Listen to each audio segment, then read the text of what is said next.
Diqqat xalq tezkor xabar. Ana xolos pishdi gilos. Samarqandlik yigit qiz bolaga o'zining intim videosini yuboribdi. Bu esa qizga yoqmagan. Endi yigit 20 million so'm jarima to'laydi. 23 yoshli yigit notanish qizga intim video yuborib, unga xabarlar yoza boshlagan. Qiz esa ichki ishlarga murojaat qilgan. Sudda yigit aybiga iqror bo'lib, yengillik so'ragan. Biroq u 5 sutkaga qamoqqa olinib, 20 million 600 ming so'm jarimaga tortilgan. Bo'ydoqlar ehtiyot bo'lamiz. Oliy ta'limda 20 dan ortiq yangi yo'nalish tasdiqlandi.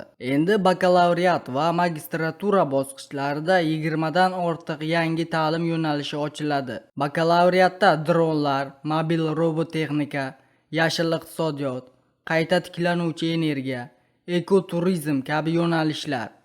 Magistraturada xalqaro energetik siyosat, suv diplomatiyasi, barqaror moliya, urbanistika, ekologiya huquqi va boshqa zamonaviy mutaxassisliklar.